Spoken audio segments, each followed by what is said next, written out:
What's up, everyone? Hope you're doing well. Today we're going to be giving you the top 10 loadouts you can be using right now in Call of Duty Warzone, and we're going to be going over the perks and stuff that I think you should be using right now. And we've got some bonus Modern Warfare 3 loadouts today that I think are really solid right now as well. So if you like this style of straightforward to the point loadout content, make sure to hit that like button, hit that subscribe button, and hit that noti bell so you don't miss another video. The first thing I want to do is go over the perks that I'm using right now and the tacticals and lethals and those kinds of things, and go over those real quick on kind of what you should be using there. For my tacticals, I'm still running stim shots. You're running stim shots or smokes here for rotation. Basically, that's kind of what you use them for. Nothing really else helps that much. I don't really use anything else other than those. Lethal, I'm always running throwing knives. This has always saved you a bunch of ammo because you're finishing an enemy with your throwing knife instead of your bullets. You know what I mean? So that's what I'm running. Blast traps are dope for bigger map, thermobaric, Simtex's frags, all that kind of stuff are still good. C4 still good, but throwing knives are just the better option if you want to conserve some ammo. For perks here, dexterity,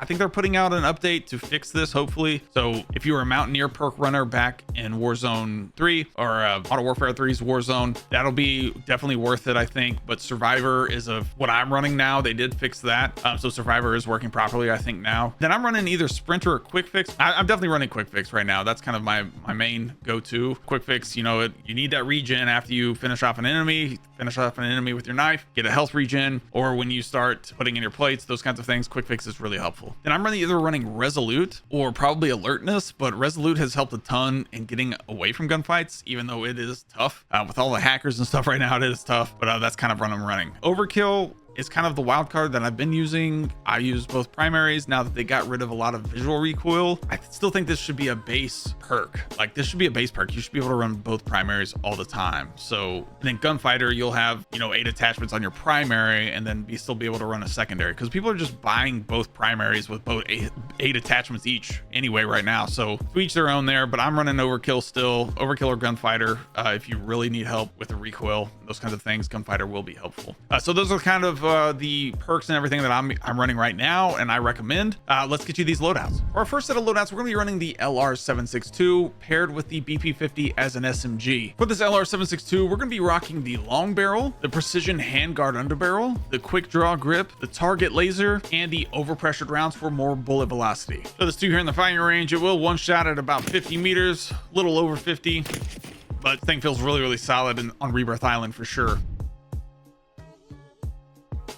Then for that BP50, we're gonna rock the Jack Revenger kit here. You definitely want to rock the high grain rounds for more bullet velocity and damage range. And then we like the Chimera RYL33 laser light, along with the TRST grip tape and the sonic suppressor. Remember, these suppressors now give it more bullet velocity and damage range, so keep that in mind. I love the way this feels as a sniper support. I don't know, 25 meters is probably pushing it, but as a sniper support, SMG style of build, it's pretty quick, so you shouldn't have any problems there. For our next set of loadouts, we're rocking the Crick C, and apparently this Lockwood 300 one-shots again, so keep that in mind as well. We're going to run the Lockwood 300 as a secondary here. For the Crick C, we're rocking the Willis 3x scope. I like the muzzle brake here, the reinforced barrel, the vertical foregrip, and the extended mag 1. So this one's too in the firing range, but Crick C feels great. No complaints about that there. Little weird recoil pattern right there at the end, but it's kind of right there after a few shots, but to each their own there. I like the Crick C quite a bit. For that Lockwood 300 is actually listed as the super shotgun. If you go to it here, literally you can't go and look at the attachments. You just use it straight out the package, basically. And it's apparently one shot again. Go try it out, test it out, let me know what you think. But that's been pretty fun.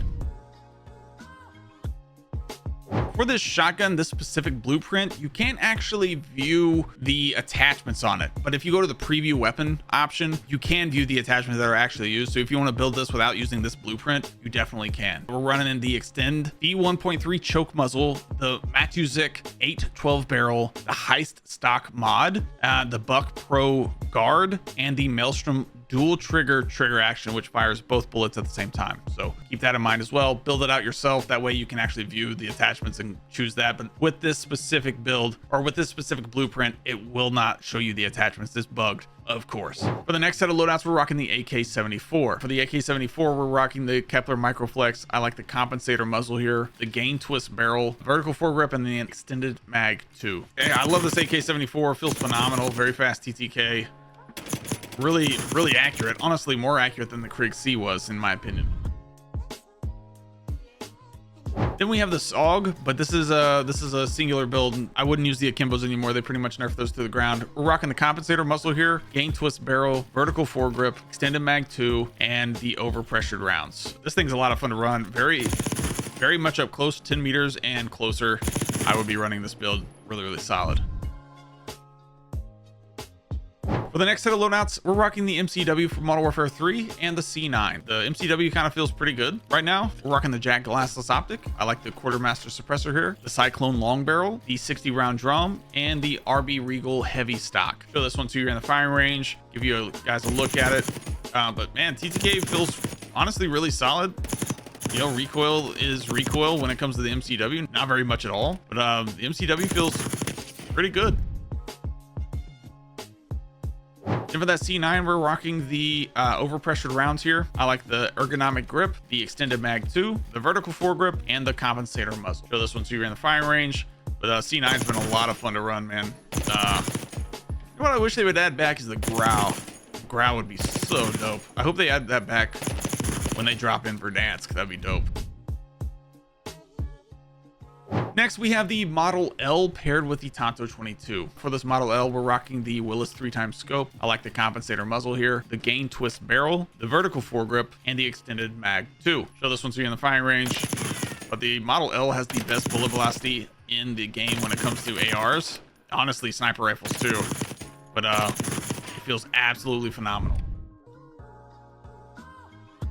Then we want to rock the Tanto 22. For this Tanto, we're rocking the Kepler Microflex, like the compensator muzzle here, reinforced barrel, vertical foregrip, and the extended mag 1. So this one's here in the firing range, but Tanto has a slow fire rate. But man, it is like a god dang truck, dude. Feels great.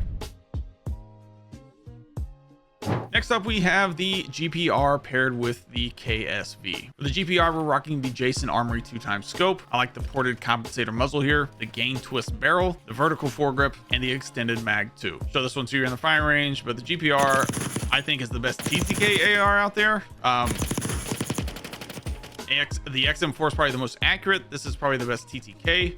And then the Model L is the best bullet velocity. So, this thing's nasty.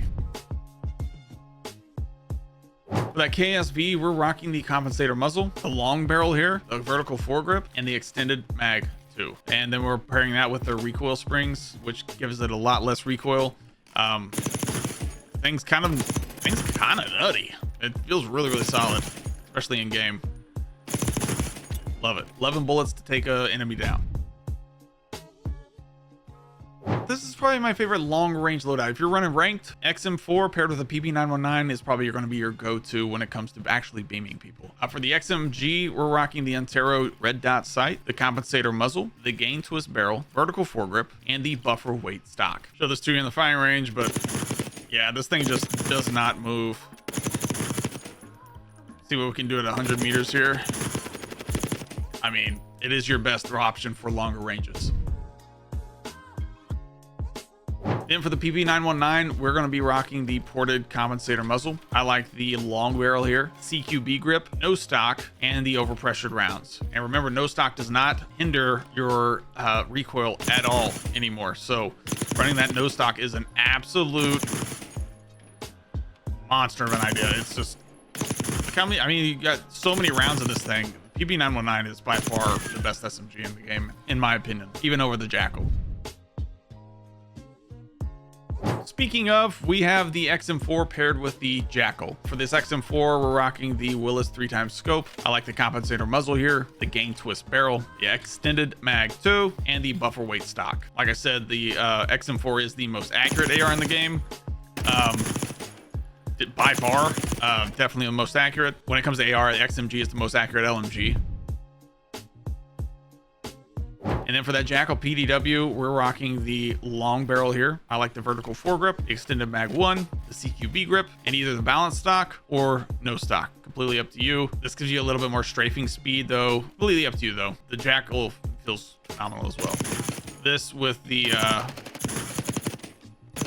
this with the XM4, this, the PP919 are your top 2 options easily. So good. The thing I like most about the PP919 is it comes with a base mag of 60 plus bullets. So keep that in mind. But thank you guys again for watching. If you enjoyed this style of video, make sure to hit that like button, hit that subscribe button, and hit that noti bell so you don't miss another video like this or like one of these. We'll see you in the next one.